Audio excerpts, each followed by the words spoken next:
Red 2 standing by, all 4 lit and in the green.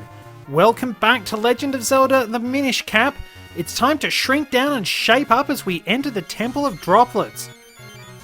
Don't think I can skip this, but in we go.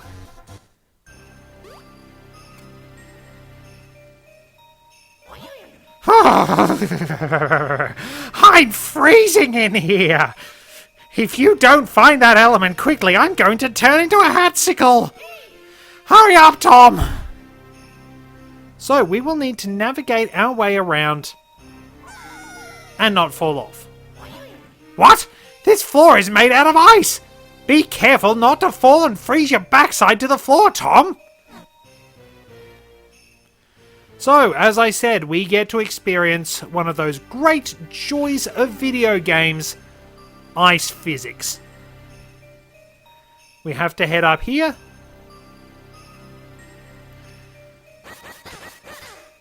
And we have a classic Legend of Zelda style room. Some flying pots, some torches, flinging energy blasts at us. Through we go! However, light does still peek through. We'll have to deal with all our Minish adversaries here. And let's see. We then have to push this lever, which opens up a beam of sunlight. Hey! The sunlight's shining through! Ah, it's so nice and warm. I can feel myself starting to defrost again.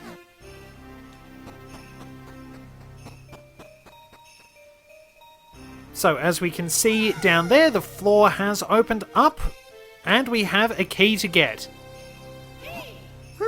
It looks like something is frozen inside this block of ice. Tom, why don't you go take a look? We are a bit ahead of you, Eslo. So that slides down there.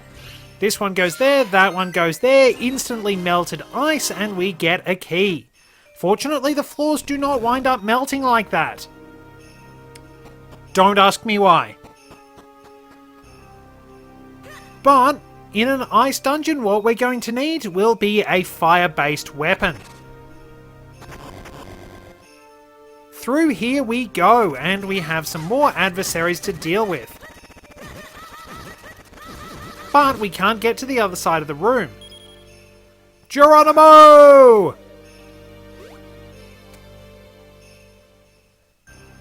Now, we have some very careful maneuvering to do. I can't quite remember how this plays out, but our big key is frozen in that central block of ice. We need to go this way. Let's get that up there. Now, we will need to push this one down and across. Sort of like a sliding tile puzzle. If we get this right, we will be able to defrost our key and make our way through that other door we saw. Oh, I think I've got it. Well, that's not too bad. I botched this hard when I was playing to get familiar with everything. There is the big key of the dungeon. And now we have to slide around and position ourselves very carefully. Notice that there appears to be a 4-leaf clover frozen in the floor. And we slide past the door and up we go. That enemy gets to live. So, sneak past those pots. And down we go. We have already got what we need to access the main body of the dungeon.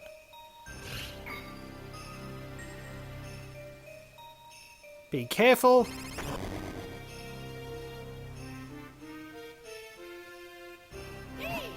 Hey! Well done, Tom. This looks to be the element, all right. But what will we do?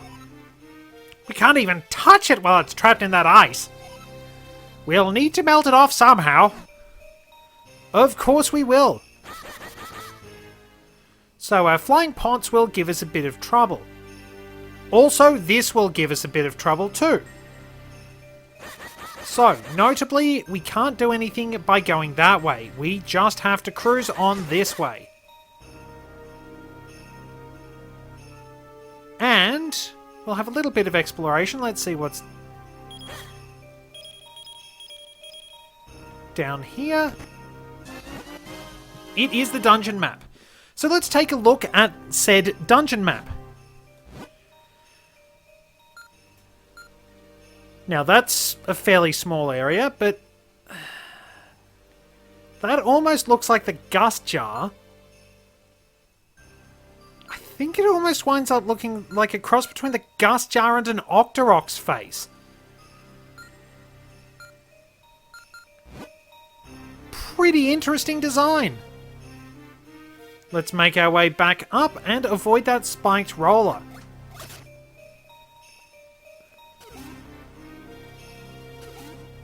We can't swim very quickly while we're diving, which is a little annoying. Kinda makes me miss the mermaid suit you got in Oracle of Ages. You could swim really quickly with that thing, but handling was a bit awkward. Handling has always been a bit of a bugbear of mine.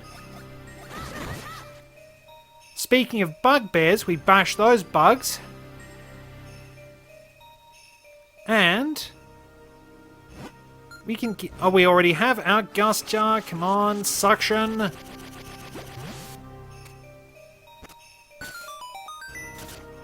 Right, now we'll need a key. We won't be able to move that block because that will get us back from a different area.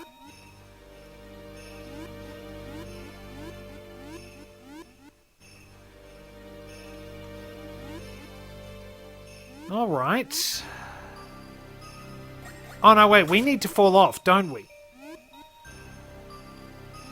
That's right, we will need to head down this path. Down we go!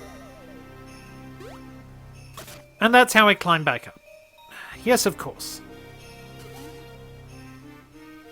Alright, so... the way forward is hidden in the bottom of the pot. Good developers' way forward. They're the ones that make the Shantae games. So, now I believe that jar-like design would turn up as the structure of Bottle Grotto in Link's Awakening. So we've found where we need to go.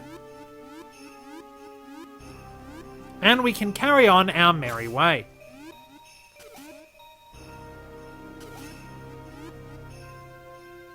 Alright, all set, and the slow climb back up.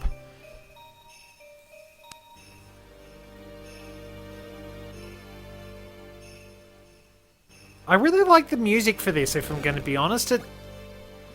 It uses that sort of wintry sound to create almost an ominous setup. It's like some sort of Christmas gone bad. Which is which I suppose is a weird way of thinking of it, but maybe it reflects the fact that things are getting a little bit more serious at this part of the game. We're getting closer to the end of our journey. And tougher challenges are ahead.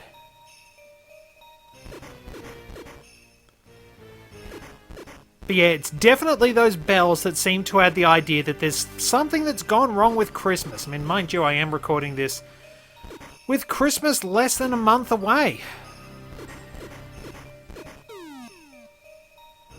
And down we go.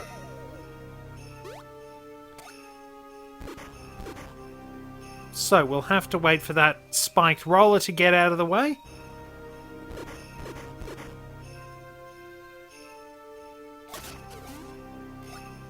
And quickly move across. That was actually fairly smoothly done for me, given I've been a bit of a spanner in this recording session. So, we will need the lily pad to get up there because otherwise we can't climb. And we'll have the requisite pestos troubling us.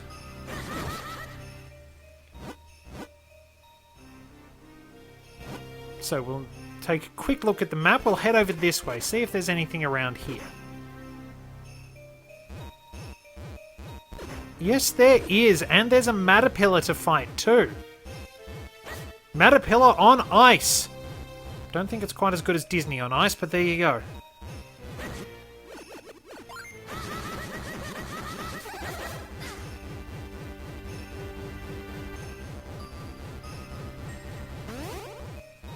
Alright.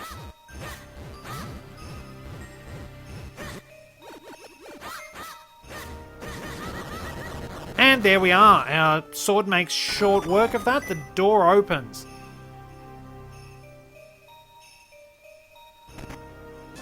And that's the compass. Well, not too bad, all things considered. Don't have to worry about running into the water. But let's take a turn upward.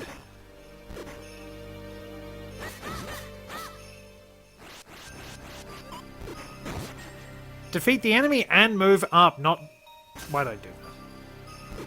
Is there anything down here? Nope. Ah, well. Always have a compulsion to explore, just in case. Being that bit of a perfectionist, I want to get as much as I can. What can we find over here? Nothing. Move carefully. Oh. There we go. We'll have to navigate this little maze particularly carefully. We can maybe grab a few items once we have a certain something. Now...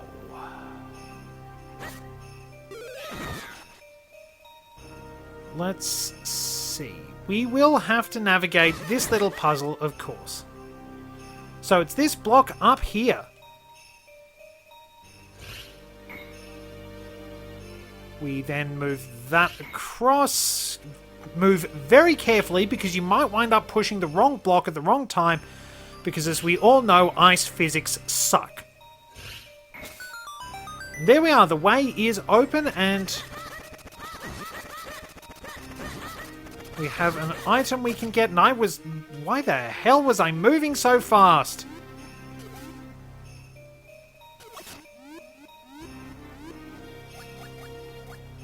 I just sort of stopped, was coasting along, and... Oh no, I pressed the wrong thing. That one's on me.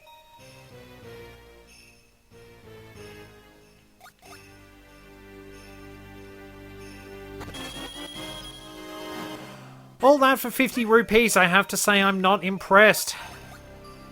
But now we can make our way through this little maze. You obviously will have guessed that we're getting the fire-based item here. This dungeon's item is the Flame Lantern. We have had lanterns appear in the past in the Zelda series. Can we go over this way first? Nope, frozen item. So, they've usually been handy for lighting the way, lighting torches, yada yada yada, that sort of stuff.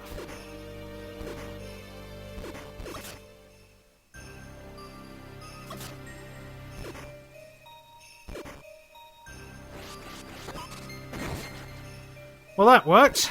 Trying to get rid of those things because those particular pestos are very, very annoying. I think they can wind up spawning some worm enemies. I think the game calls them land molars or moldorms or one of those two. But they can be somewhat bothersome. Anyway, speaking of bothersome, we are now... Tom, where are you? Are you still there under me? It's so dark I can't see my beak in front of my face. Watch your step. I don't want you to trip over anything. So, hug the wall. And up we go. Thankfully, we can see much more clearly now.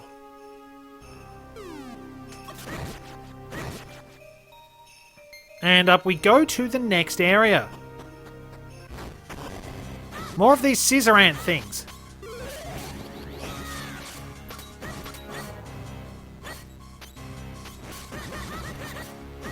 Isolate them and defeat them one at a time. This room is fairly big, so we can maneuver around them pretty easy.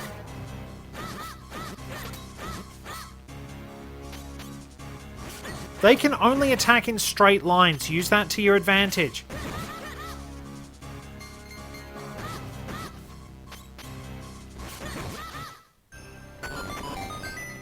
Well, we've got our warp point at least. That's something. So, on we go. It's nothing fancy in all fairness, but we can see parts of the dungeon we'll be travelling through a bit later on. Now, we're going to need two of us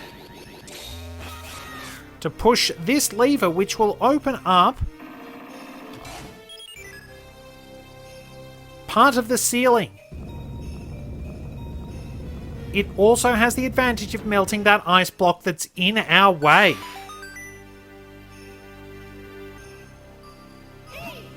Of course! Sunlight! Once we get some sunlight in to melt the ice, that element will be as good as ours! So,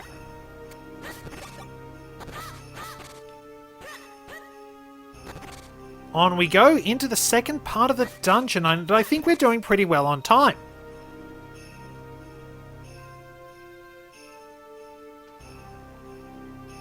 Up we go, and there's a random item here, which I presume is a kinstone piece or money. Kinstone piece. And of course, more ice bridges. Take great care. Oh, did I get the other one? Well, that's not too shabby. Oh yes, and blade traps along with ice physics. Fantastic. Ice physics and narrow bridges don't always agree. I mean, you just had to look at some of the places you got things like the remote bombs in Bomberman 64. Good lord, that was disgusting. And by that, I mean, okay, specifics, Red 2, specifics. What I mean is the ice is in shiny, sleepy, icy floor. Now, I think there's chest over here. No, it's a kinstone piece, but that's alright.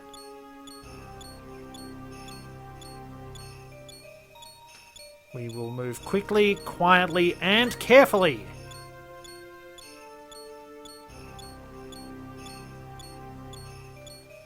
On to the next section of the dungeon.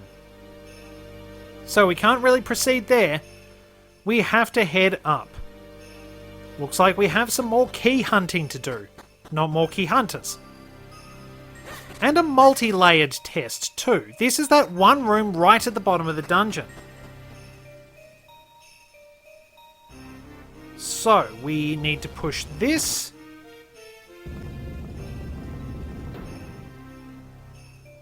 And that closes the floor so we can move on. Because this will open the one above us. And then we go back down, and that gets our key for the upcoming battle, because it is high time we had a mini-boss.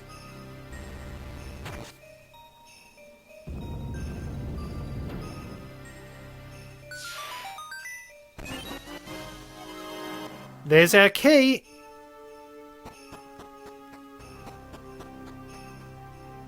And upstairs we go after we smash the pots. There's nothing in them. Don't fall back down. And locked door.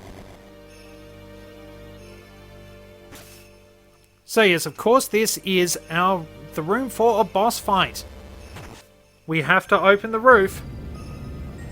Let some sunshine in. And you know what those gobbets mean if you remember the first boss. This is giant enemy that serves as boss 2, Electric Boogaloo. This time it's an electrified choo-choo. And we can't suck away the base when it's electrified.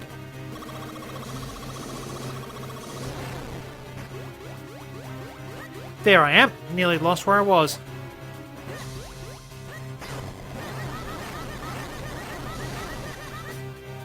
So, watch out for the electricity. And just sort of run around and wait, really.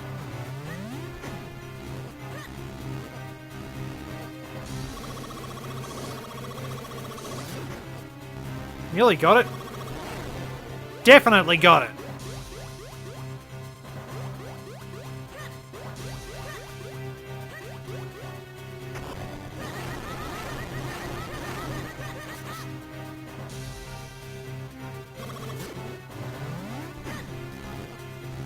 And keep on moving.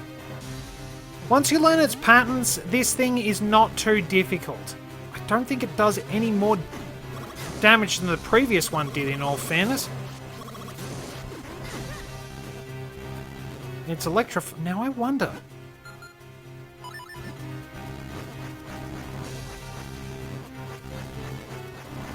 Magic Boomerang doesn't do anything to it. We are a little small.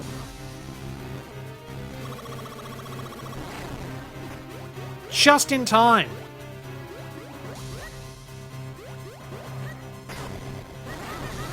Yeah, see...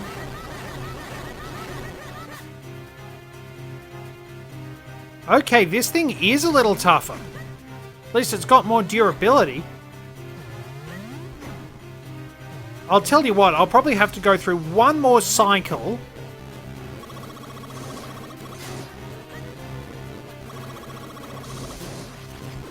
Ah, great.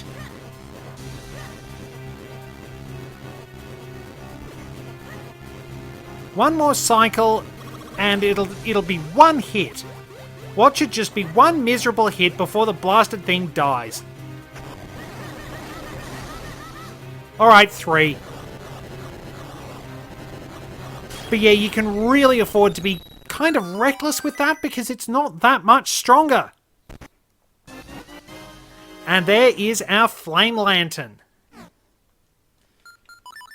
So, a button to turn it on, button to turn it off. Instantaneous ice melting on top of that. So we can trek back through the dungeon and grab a few things along the way.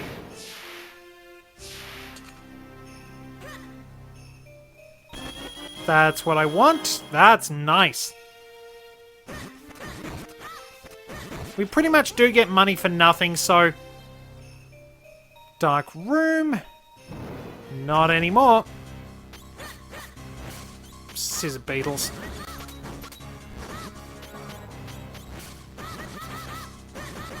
Well, I can't remember if they actually are called scissor beetles.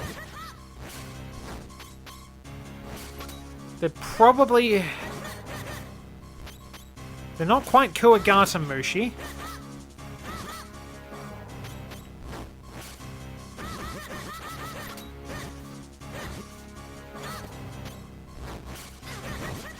You get quite a generous field of access with this. Unfortunately, we don't get anything for lighting all the torches. But this room does have a lot of treasures. And we do have to light the torches in here. And if enemies get stuck in those paths, sucks to be them. It's a nice little maze. It kind of reminds me of A Link to the Past when we're navigating the higher reaches of the castle where you battle Aghanim. There is a similar maze in the Palace of Darkness too. You'll find little treasure chests along the way, but there, the torches are simply designed just so you can see where you're going.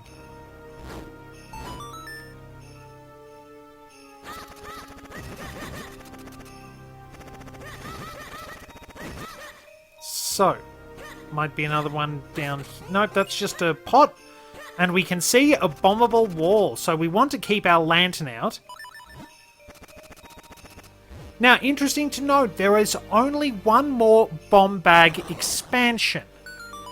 We get that from a Kinstone fusion, because for whatever reason, the European version, which I have because I'm in Australia, Australia and Europe tended to share similar versions, wound up having the bomb bag you could buy from Stockwell removed.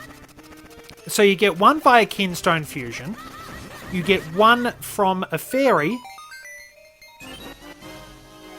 And there we are, there's another key, and that's it. Whereas you can buy a quiver from Stockwell's, you get an arrow upgrade from a Great Fairy, and you'll also be able to get one from Kinstone Fusion.